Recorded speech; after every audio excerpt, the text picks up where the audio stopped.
por su exposición. Y antes de continuar con nuestra agenda, les quiero contar que gracias a ustedes somos tendencia en las redes sociales.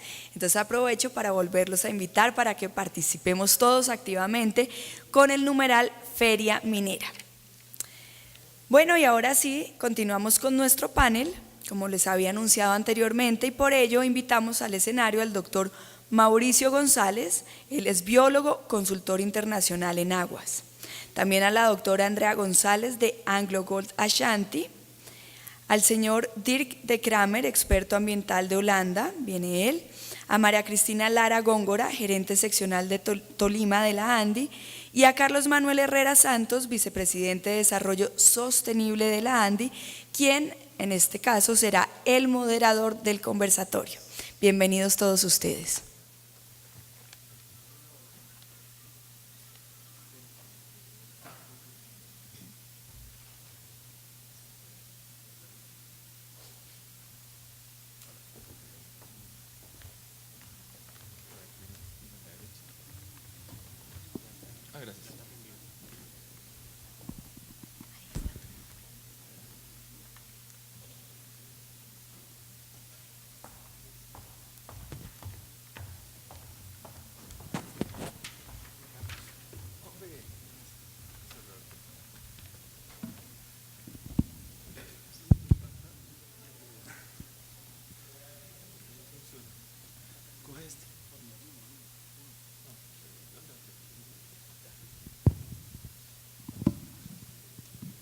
Andrea, que se nos hizo. Bueno, muy buenas tardes a todos, gracias a la organización por la invitación.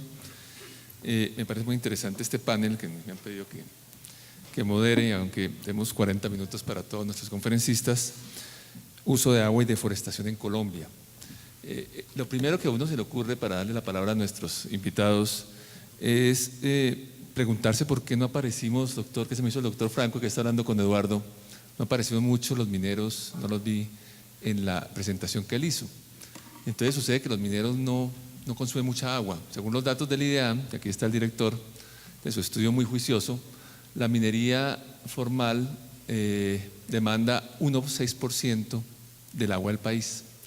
Y hay todo un contraste con la opinión pública cuando llega a las regiones de que van a agotar el agua, que van a utilizar todo el agua, etc. Tampoco la minería formal, hasta donde yo conozco en Oro, aunque me pueden corregir algunos, no hace mucho tiempo que no usa el mercurio. Entonces uno no se ve. Perdón, Eduardo, dime. Se trata de un pequeño huracán. ¿Nos va a contar un huracán?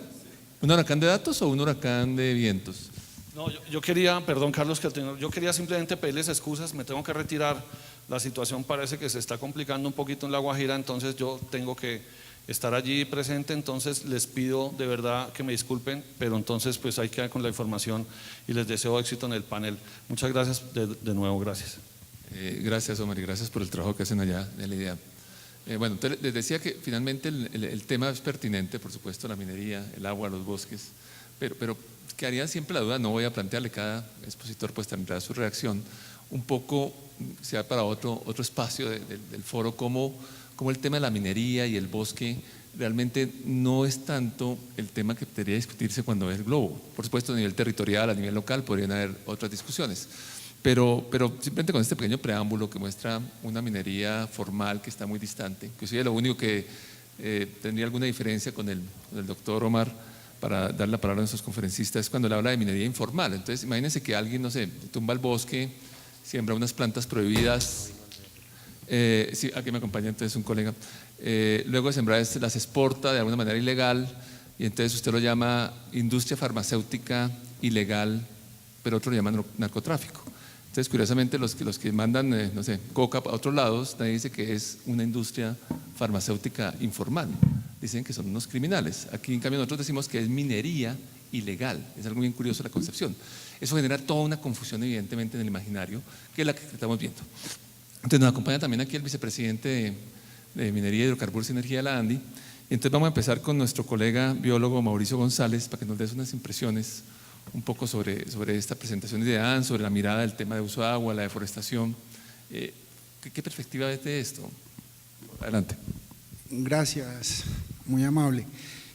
A ver, básicamente yo pienso, y esto hablo con base en el estudio que estamos actualmente realizando, en el que estamos analizando un poco cómo es la situación del sector minero energético frente a los planes estratégicos de macrocuencas y específicamente frente a los POMCA, que son los planes de ordenamiento y manejo de cuenca, ver cuál es la situación que se está presentando allí.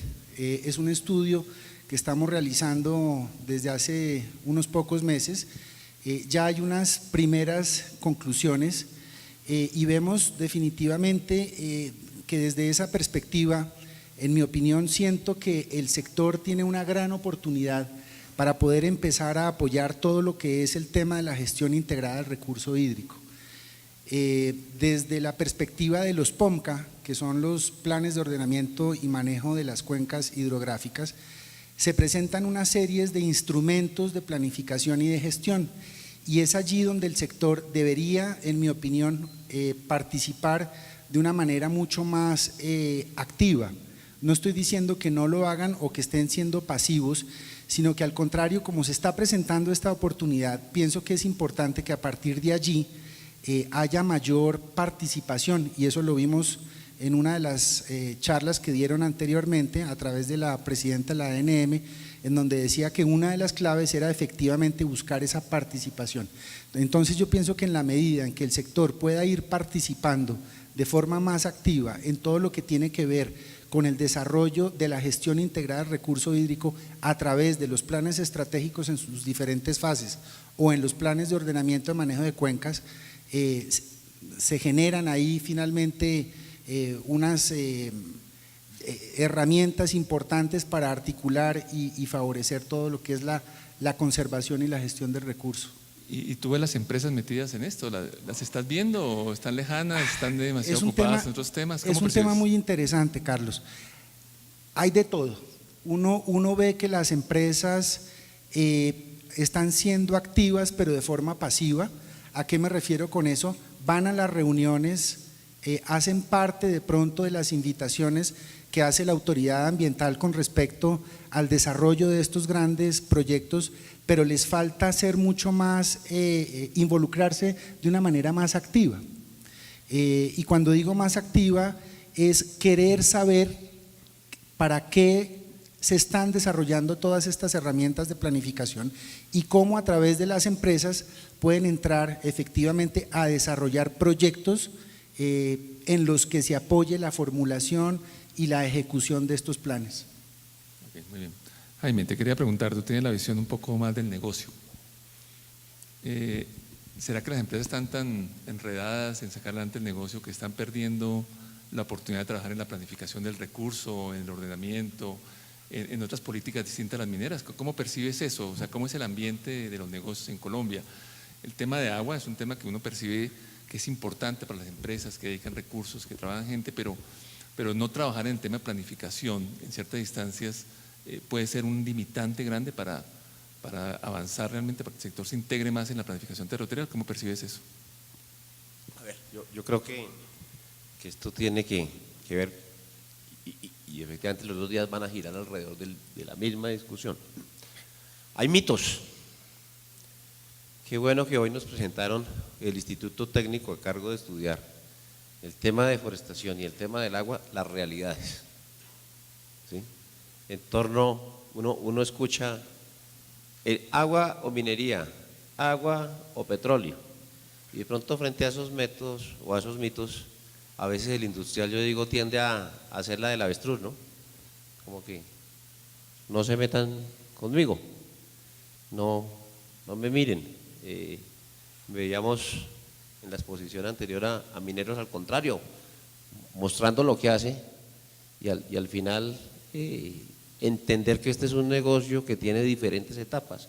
Y decía, tengo una etapa de explotación que es sucia, pero cada vez que cierro y que llego al tema del cierre, lo que está dejando son nuevos humedales. Es la primera vez que uno está viendo empresarios contando eso. Los empresarios, precisamente por ese miedo y por esos mitos, han tendido yo a esconderse y menos a contar que hacen las cosas bien. El otro tema, la minería ilegal. Finalmente, Yo lo decía, cuando a mí Bruce me llama aquí a que le ayude en esta vicepresidencia, yo lo primero que dije fue, uy Dios mío, ¿dónde me metí? Y lo digo claramente, cuál era la visión que yo tenía dentro de, incluso trabajando en Andy, de la minería, sí, la de los medios, la de la minería ilegal. Cuando uno mira estas cifras del IDEAN, y el doctor Franco no mostró los porcentajes de uso de agua de la minería, es el 1.6 del consumo del agua de la demanda, ¿sí? Y no estoy diciendo pues que en eso no haya que trabajar y que el 1.6 sea poquito, ¿sí?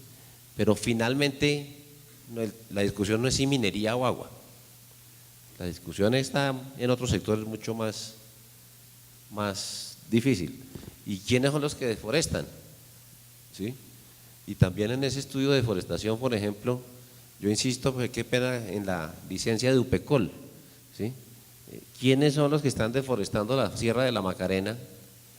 Que además es el área que aparece más en rojo, digamos, en esos estudios del IDEAN. Entonces uno a veces incluso empieza a sospechar, ¿y a quién le estamos haciendo el favor? De que no llegue la institucionalidad, de que no llegue la empresa en la región, de quién son esos intereses. Entonces, le quedan a uno de verdad muchas dudas. Sin duda, yo creo que las empresas tienen que tomar este toro por los cuernos, ¿sí? Creo que tienen que involucrarse más, creo que tienen que ir más a los territorios, tienen que ir a trabajar más con las autoridades regionales, más con las corporaciones. Tenemos ejemplos en Andy de esos pilotos que estamos haciendo, trabajando conjuntamente, que uno ve luces al final del túnel, y si uno quiere salir del mito, pues hay que poner la cara y desmitificar el mito, contarlo, mostrarlo y enfrentarlo. Me pareció interesante cuando esta mañana había muchos jóvenes allá, arrancó el panel o este congreso, esta feria, y preguntaban qué hemos hecho mal. Pero yo sigo un poco preocupado con lo que decía Mauricio. O sea, hay una parte muy importante hoy en día del país, que es la planificación macro de las cuencas, que empieza por lo nacional, que siempre nos ha hecho falta. Vamos a bajar un poco a lo regional, luego a lo local, pero lo que dice Mauricio es que no están participando las empresas. O sea, aquí hay un problema de trabajo colectivo entre las empresas del sector. ¿Tú cómo ves eso? Primero, Jaime, ¿cómo ves realmente una visión compartida? ¿Cada uno está defendiendo su interés? O sea, ¿dónde están las fallas que hacen que, digamos, no, como dice Mauricio, ahorita me ayudas a desarrollar un poco eso, que pareciera que no hay un interés por los instrumentos macro de planeación y después lo ves reflejado en el territorio? ¿Qué ves? ¿Cómo ves? Si hay un trabajo colectivo, una visión compartida en el territorio. Yo creo que estamos empezando. Uno aquí en lo gremial tiene muchas iniciativas y siempre ve que a la primera reunión aparecen 3, que a la segunda aparecen 5 y que al año ya son 10 y después se vuelve eso una bolita de nieve. Yo creo que uno tiene que entender que la dinámica empresarial es un poco así, ¿sí? Pero también uno con la experiencia que me da aprende que si vienen 3, pues hay que trabajar con 3, y si vienen 5, se trabaja con 5, y los demás irán sumando, porque esos son los pilotos que van teniendo resultados. Yo en 21 años en la vida gremial creo que nunca arranqué un proyecto con 20 o 30 empresas, independiente del sector. Siempre arrancamos así. Lo que sí pasa es que decíamos esta mañana que arrancamos un partido en donde vamos perdiendo 2 o 3-0. Entonces sí hay que tratar de que las empresas sean conscientes de que lo colectivo hay que trabajarlo mucho más rápidamente y que no necesariamente siempre tenemos el tiempo para arrancar con 3, con 5 o con 10 si queremos efectivamente cambiar las cosas. Mauro, ¿cómo ves un poco el tema? Hay un tema interesante. Efectivamente siento que con el análisis que se está haciendo, a las empresas les falta más involucrarse en todos los niveles, desde lo macro, por ejemplo a través de los planes estratégicos de macrocuencas, con la definición de las líneas estratégicas que se tienen que desarrollar para la gestión integrada del recurso hídrico, y en los POMCAS uno ve finalmente que ellas vienen a ser parte específicamente cuando ven que se está afectando su operación en territorio, es decir, tendrían que trabajar un poco más de la llave con autoridades ambientales en lo que es los planes de ordenamiento y manejo de las cuencas. Ahora bien, esto también debe necesariamente articularse, por ejemplo, con los planes de ordenamiento territorial y con los planes de desarrollo municipal. ahí hay un tema muy interesante que surge, y es que cuando uno ve que las empresas consultoras, por ejemplo, les ayudan a las empresas mineras a desarrollar todos sus estudios ambientales, si bien en los términos de referencia incluyen, por ejemplo, todo lo que es el análisis territorial, uno ve que al final del producto, todo el tema de compensaciones, que si bien es fundamental y acaba de presentarlo el director del IDEAM, el tema de la reforestación es fundamental. Definitivamente hay una serie o una gama muy amplia de proyectos en los cuales se podría trabajar para favorecer la conservación del recurso, y ahí lamentablemente uno siente que las empresas no tienen el conocimiento de ese abanico de oportunidades, y única y exclusivamente se centran en lo que es el tema de la reforestación. Bueno, voy a dar una inquietud en todo caso general. ¿Son las empresas las que tienen que hacer participar en ese ordenamiento? O sea, ¿cuál es el papel del grupo, de la parte del gobierno relacionada con el tema minero? ¿No deberían ser ellos? O sea, ¿no debería el inversionista recibir unas reglas claras? O sea, nos toca meternos a nosotros a ordenar, y después llegarán los petroleros a ordenar y los agrícolas a ordenar. O sea, ¿dónde está el papel un poco de las agencias sectoriales encargadas de la planeación de los sectores, de articular con lo nacional, de articular con lo regional? Porque parecería, como bien decía, y es un ejemplo interesante el que ponía el colega de mineros, que ellos encontraron una gran coherencia entre el gobierno para hacer inversiones. Aquí pareciera que toca que el sector minero tiene que ir a ayudar a hacer los POD y ayudar a hacer los PONCAS. Es un tema que es interesante y de pronto para volver. Pero voy a ir un poco a la región para después pasarle primero a María Cristina. María Cristina viene de una región hoy en día pues muy, digamos, con mucho agite en el tema del agua. Ayer ella viene del Tolima, la gerente de la seccional Andi Tolima, entonces tiene que trabajar con el sector arrocero, tiene que trabajar con los mineros, tiene que trabajar con el grupo de servicios. O sea, no es una minera, es realmente una representante, una directora gremial que tiene que ver con muchas de las actividades. Pero es interesante un poco lo menos yo me confundo aquí desde el centro, por muy cachaco, qué pena cachaco para mi amigo para que la vean, muy del centro del país. Ayer había una marcha para que no les cobraran la tasa de uso del agua en algún sector. Es curioso, porque un sector que depende altamente del agua, los mayores usuarios del agua, que es un sector también que se ha opuesto a la minería por el tema del agua. Hay también algunas figuras, unos mecanismos jurídicos para prohibir la minería como la gran desgracia para la región. ¿Cómo ves eso? ¿Qué está pasando en la región? ¿Cómo el tema del agua, el tema de deforestación está impactando en la visión del desarrollo? ¿Cómo estás viendo la región? Tú que tienes la lectura local, regional. Muchas gracias, Carlos, y a Eduardo y a Jaime por la invitación.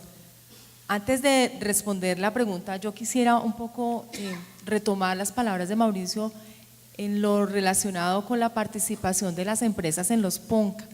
Yo sí creo que las compañías mineras, en su proceso propio de exploración, incluso antes obviamente de la explotación, adquieren un conocimiento tan grande sobre el suelo, sobre el subsuelo, que creo que es de gran valor para las autoridades y para la comunidad en general, para los que tienen que planificar ese conocimiento que no siempre lo tienen. Yo no sé si eso es generalizado, pero por lo menos en las regiones conseguir un conocimiento como el que adquieren las empresas mineras sobre los recursos, sobre la hidrogeología, por ejemplo. En el Tolima no hay expertos en hidrogeología. Estoy cierta que ni la CAR, ni en planeación municipal, ni en planeación departamental, que son los que hacen tanto los POTs como los EOTs como los PONCAS, pues no hay profesionales, y creo que sí un papel proactivo de las empresas en ese sentido sería de gran valor para las regiones, poder aportar y se van involucrando en el proceso de planificación. Yo creo que es mucho mejor aportar información para construir que luego tener que entrar a defenderse, pues de entrar a decir, mire, no, esta zona debe ser declarada excluida porque nosotros tenemos una actividad allí. Yo sí creo que ahí hay un espacio muy grande para las compañías.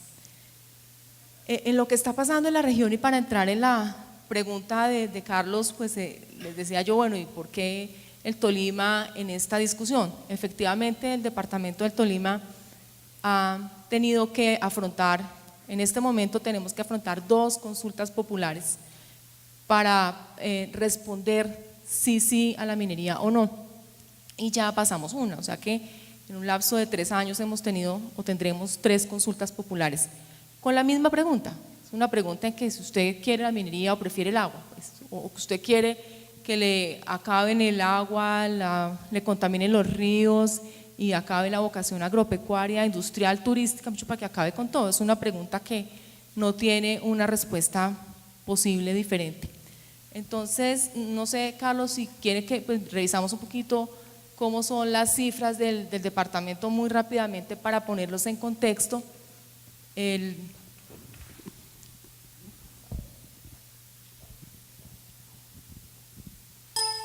¿Lo muevo yo?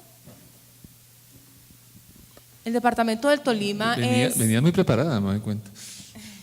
Pues para contar un poco el contexto de qué es el departamento y la discusión en la que nos encontramos. Sí. El departamento del Tolima es el 2% del PIB del país. Somos también alrededor del 2% de la población. Y la economía del departamento ha crecido en los últimos 14 años, hemos crecido al 3.3%, mientras que el país ha crecido al 14.3%. O sea, crecemos a una velocidad inferior a lo que crece el país. El PIB per cápita nuestro es en promedio un 27% menos que el PIB del resto del país.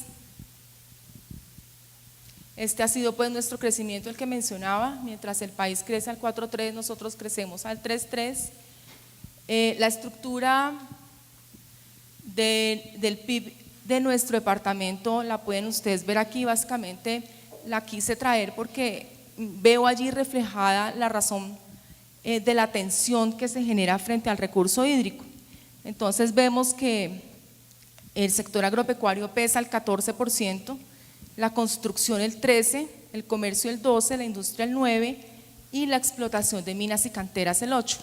Entonces uno puede entender allí que en el 13% de la construcción, además obviamente de las obras civiles, pues está todo el tema de la vivienda y se genera allí entonces, o se empieza a generar allí la tensión sobre el recurso hídrico.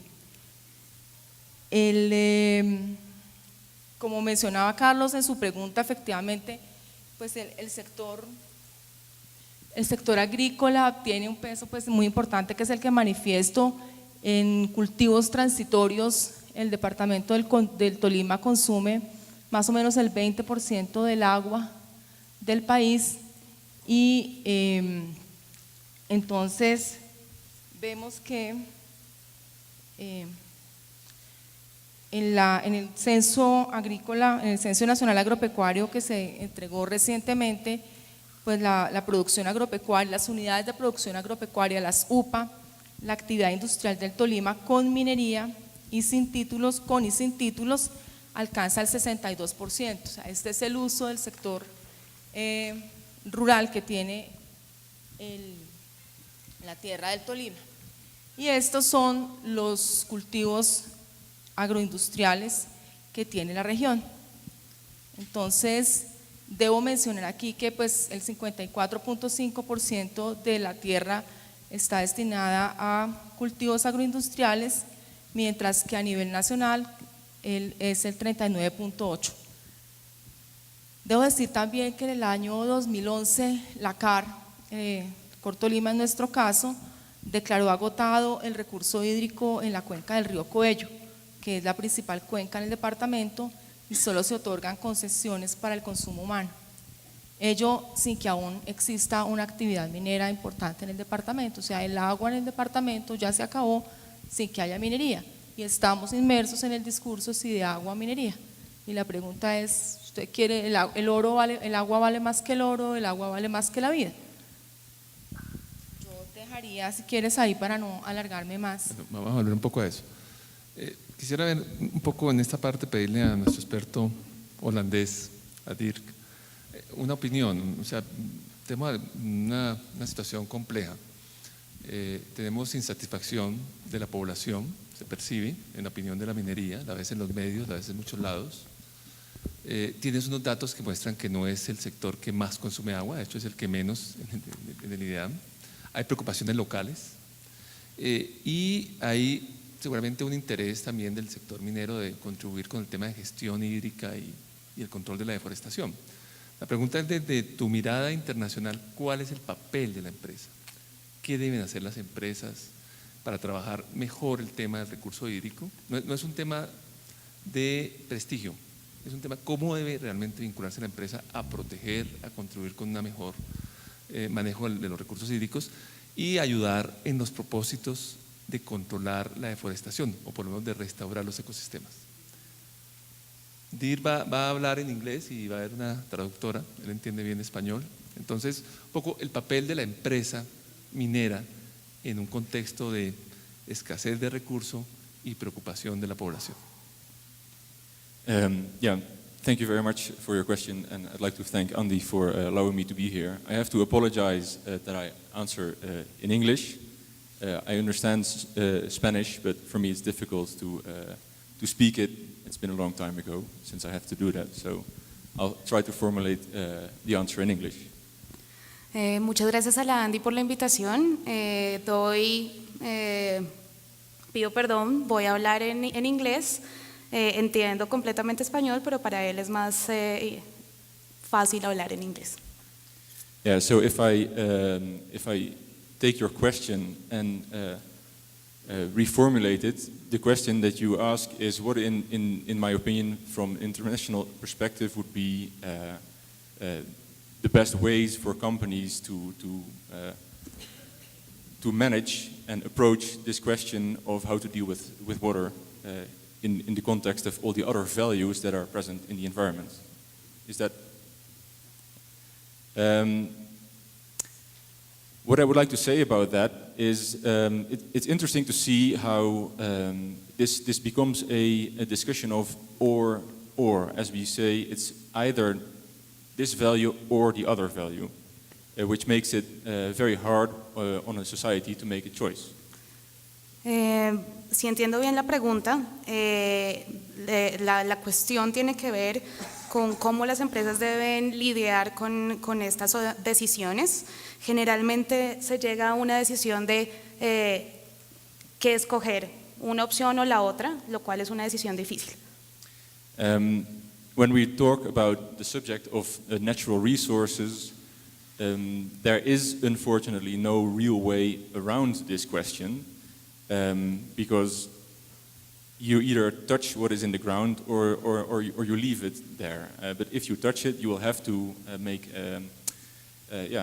you will have to have an impact. This is unavoidable, and in the context of the challenge of sustainable development, this is a key issue, of course, because how can you develop if you don't use your resources?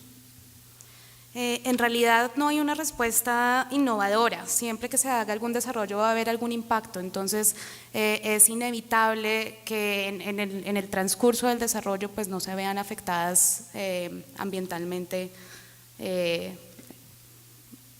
no haya afectaciones ambientales. But I do think that it is not wise or not necessary, so to speak, to frame this question as an either-or question. When we look at the values that the environment provides for us, the natural resources of minerals or anything subsurface is a clear value. Also, it's on the surface is a clear value. And the challenge that you face is to manage them in a certain order and make certain decisions on how you treat these values. It will become more concrete, but I'll allow some space to translate. Sin embargo, para mí no es necesario enmarcar estas decisiones en una cuestión o la otra. Hay diferentes servicios y valores de las diferentes decisiones, y esto lo va a explicar mediante un ejemplo. Yeah.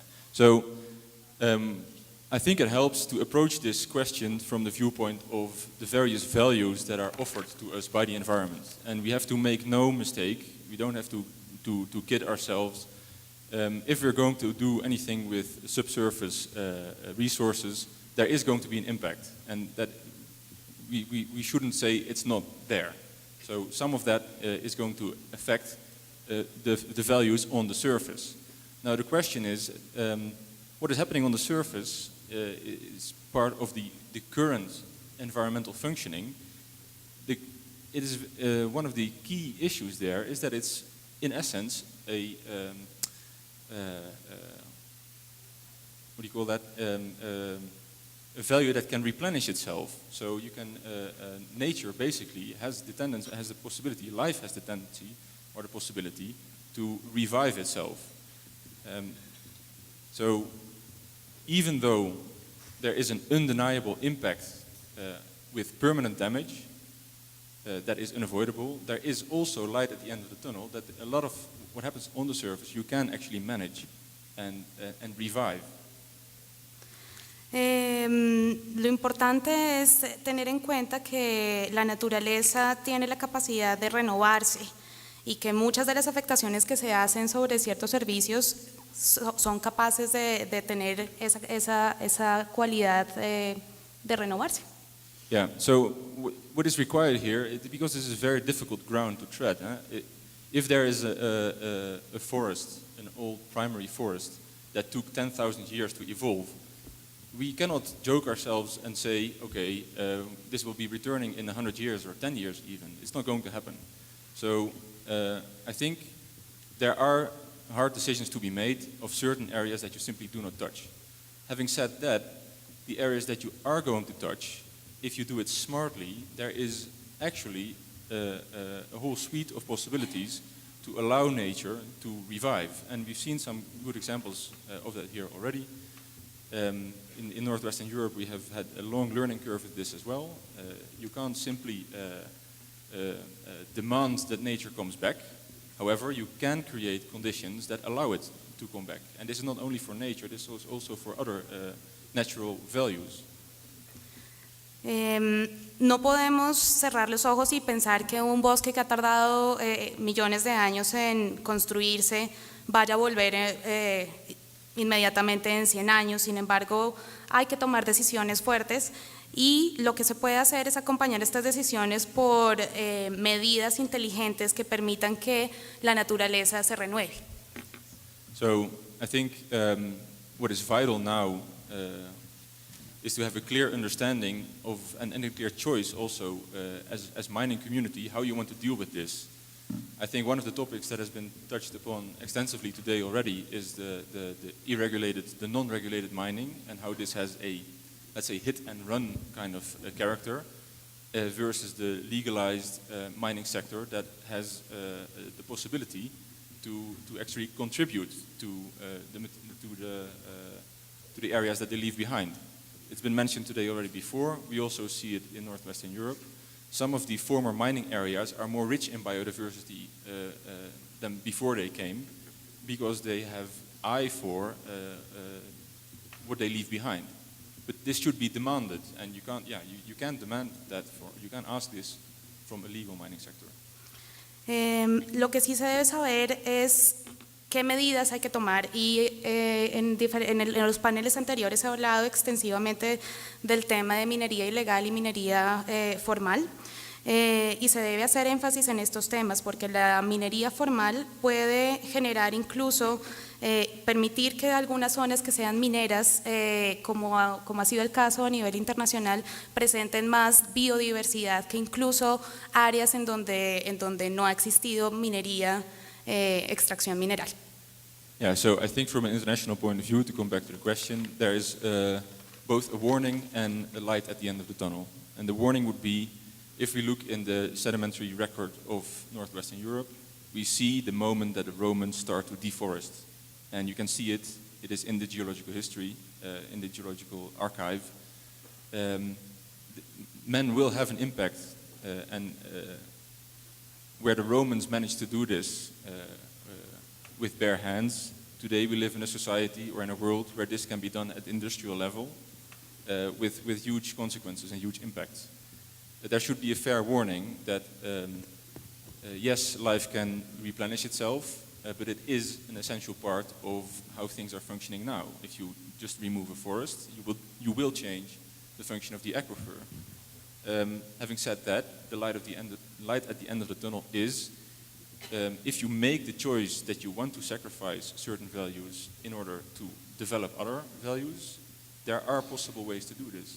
Tread carefully, and you will have success. But you have to tread carefully. So. Entonces quisiera dejar una advertencia sin dejar de decir que existe luz al final del túnel. El impacto del desarrollo humano pues genera impactos importantes y la advertencia es que si se toman las decisiones de solo quitar los bosques, pues se sacrificará todos estos valores de la naturaleza. Lo importante es que se tomen decisiones correctas para permitir que estas decisiones, pues hacer un ambiente tal que estas decisiones pues se tomen de manera inteligente y que se permita tener la menor afectación. I hope this answers the question, actually. Yes. Thank you. ¿Qué tal? Una cuestión interesante que nos dice Dir. Yo quería preguntarle, pasando un poco en la experiencia del Tolima, hay una preocupación de los agricultores, que la minería que está en la parte alta va a afectar la cuenca donde ellos toman el agua. Hay ejemplos que muestran que es posible que el tema agrícola y el tema minero puedan ir juntos, que puedan trabajar, digamos, en beneficio de la cuenca, o definitivamente hay una gran oposición entre los dos temas, agricultura, alimentación y minería. If you look at these areas where different sectors, and this is always the case, different sectors use, well, what is there as a natural resource, the water, the only option you have is to communicate and to work together. I think the classic example that we have in the Netherlands as a let's say a condition that formed our country in the way we deal with water is the connectivity of everything. We live in a country that is below sea level, so I can build a dike or a part of a dike, but if my neighbor doesn't maintain the dike, I will get flooded anyway. So you have to work together to make sure that you invest sufficiently in the correct, to maintain this natural resource properly. La única opción es definitivamente el trabajo conjunto y cooperar. Tal vez el ejemplo clásico de los Países Bajos, de Holanda, es precisamente la conectividad. Holanda es un país que está por debajo del nivel del mar y eso quiere decir que a pesar de que yo haga todas las medidas necesarias, si mi vecino no toma sus propias medidas y no mantiene, por ejemplo, los diques, pues yo también voy a estar inundado. Entonces, el tema de cooperación en Holanda es natural. And from this point, water is taken as the great connector between these various values. You ask me if there are examples of how this is solved, and the examples are through communicating, finding common grounds, finding shared investments, and committing both to a long-term strategy on how to deal with the question. It's very clear that the conflict is always between a meso and a micro level in environmental issues, where the country as a whole owns the natural resource, but extracting it will affect a small population that lives above this resource. You have to find common ground to get through this challenge, because effectively, even if there is no actual problem, but only a perceived problem, you already have potential for conflict. So half of the solutions is with finding common ground. El agua es definitivamente el gran conector en Holanda y para dar un ejemplo, digamos que se tienen que encontrar puntos de encuentro entre los diferentes actores.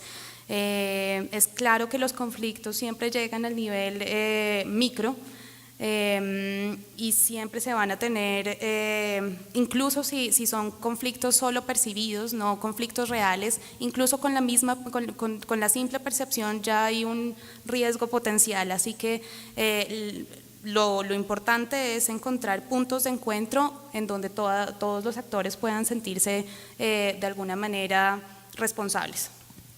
Gracias, Tiro. Interesante, cooperación, suena un poco sencillo, ¿no? Sentémonos, trabajemos todos por el agua, por la cuenca. María Cristina, como que no funciona en el Tolima, a ver, cuente, ¿qué está pasando? ¿Por qué?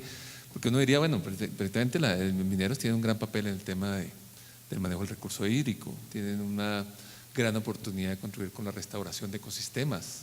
Uno pensaría que donde llegue el minero, cuando se vaya queda mejor. Pero parece que las fuerzas están orientadas al enfrentamiento y como que no te puedes concentrar. ¿Qué pasa en el Tolima como un pequeño experimento del reflejo de otras partes del país para que el ejemplo de DIR, de que es que si mi vecino no protege el dique, pues todos nos inundamos, entonces para que no haya esos espacios como de trabajo, sino que haya al parecer un potencial enfrentamiento? ¿Qué está pasando? ¿Cómo lo ves? Gracias. Sí, yo creo que el tema del agua es un tema tan importante que debería ser un tema discutido eminentemente desde lo técnico, con base en los estudios, con base en los análisis, con base en los resultados de los estudios y de las investigaciones que hacen los actores en la zona, sobre cifras, sobre estudios, sobre realidades.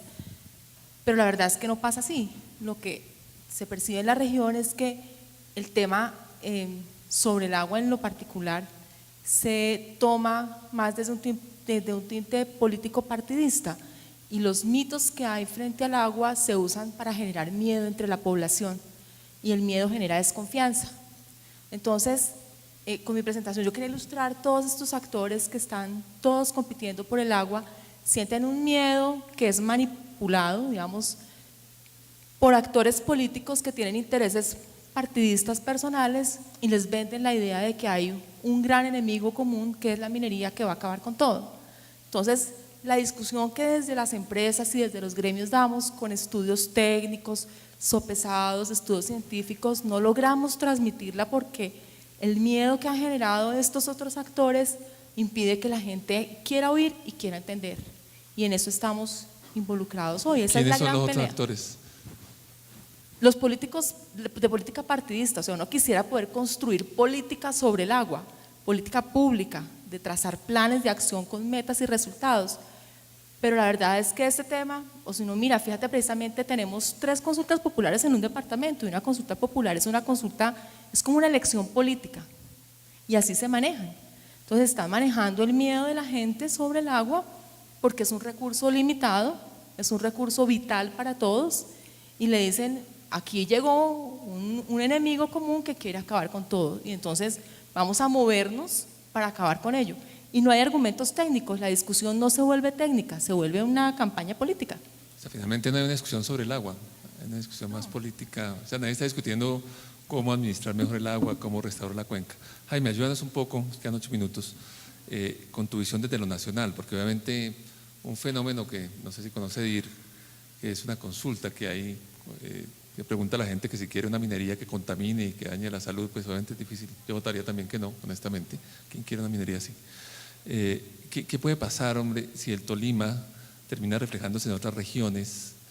No hay discusión técnica, se vuelve un tema político de ganar unos espacios. ¿Cómo estás viendo tú? ¿Y hacia dónde deberíamos ir para buscar más un consenso? Para que si el dique no se nos rompa, el dique del vecino no se rompa, sino que podamos trabajar colectivamente. A ver, yo creo 2 cosas, y usted me puso a chiviar también al jefe un poco en su presentación de mañana. Para una entidad como la ANDI, el hecho de que se pregunte si una actividad regulada y legal se pueda o no hacer es difícil de entender. ¿Sí? Porque efectivamente, tal vez de los sectores más regulados, con más obligaciones desde el punto de vista ambiental, desde el punto de vista de cuidado del agua, de tratamientos, pues es el sector minero. ¿Sí? Entonces, cuando uno ve esas preguntas, minería que contamina, pero ¿eso qué es que contamina? Si todo contamina, la contaminación no es desde el punto de vista jurídico, no es un tema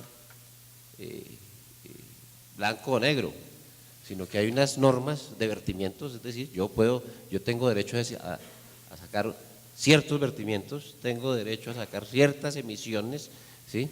Lo que no puedo es pasar, digamos, esos niveles porque efectivamente ya coloco en riesgo el medio ambiente, pero una empresa legal tiene la obligación de cumplir con las normas ambientales que se le exigen. Entonces, la verdad es que uno no entiende, digamos, ese tema, no es lógico, no nos parece lógico. No estamos diciendo que las comunidades no tienen derecho a definir dónde están sus prioridades, pero ahí hay algo que uno como sector privado como que, y le crea toda la incertidumbre jurídica, porque pues si empezamos a preguntar sobre un negocio legal, pues mañana son otros y otros y otros, porque todos los negocios en el sector privado en algún momento tienen algún tipo de riesgo. Lo segundo es efectivamente la pregunta, ¿sí? La pregunta a mí a ratos me da hasta risa y a ratos hasta me da tranquilidad, porque la pregunta está tan sesgada, no es una pregunta de usted quiere minería o no, sino que la pregunta dice más o menos, usted quiere minería que contamine, que cambie las actividades económicas, que bueno, que dañe con todo. Cuando digo yo que me da risa, estoy diciendo, pues esa es la minería ilegal, ¿sí? Y para la minería ilegal no hay que preguntar si uno quiere o no, ya es ilegal. Las normas colombianas, cuando digo me da tranquilidad es porque si esa fuera la interpretación, pues estamos hablando de la ilegalidad, pues nos vamos a gastar una cantidad de recursos pues haciendo referendos, cosas para preguntar lo obvio, ¿sí? Si están pensando en los negocios legales, pues es una pregunta que si uno sí se pregunta también, ¿cómo un tribunal admite una pregunta con ese sesgo? Como que no es una pelea justa. Decía por ahí el doctor Wasserman que referente a esas preguntas que no todo vale, ¿sí? Pero lastimosamente pasan. Yo soy el primero que ante una pregunta de esas votó no, siendo el vicepresidente de minería. Y al final, vendiendo ese tema del miedo de esas cosas, al final, si no hay cooperación, si no hay diálogo entre las partes, lo que se va a lograr, lastimosamente, y no quiero ser especulador de malas noticias, ¿sí? Pues es el peor de los mundos, porque lastimosamente en este país hay pobreza, hay fiebre del oro, hay criminalidad detrás del tema del oro, y el oro saben que está ahí, y alguien lo va a sacar, y ya sabemos quién lo va a sacar, cómo lo va a sacar, y con qué consecuencias para el bosque, para el agua, para los ríos. Lo va a sacar aquella gente que sí vierte mercurio, lo va a sacar aquella gente que no genera trabajo con las normas laborales, ¿sí? Lo va a sacar aquella gente que no le interesa cumplir con los vertimientos porque no son objeto de vigilancia por parte de las autoridades que vigilan los negocios legales, y el efecto pues va a ser el peor.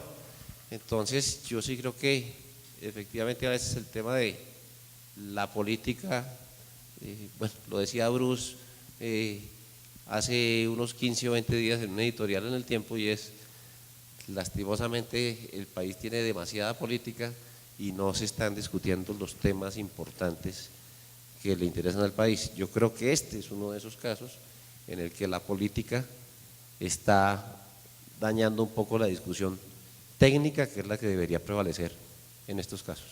Bien, gracias. Va a verle ya el cierre entonces, aquí de pronto Mauricio, porque además esto no es un tema de la minería, lo que estoy pensando con lo que tú dices.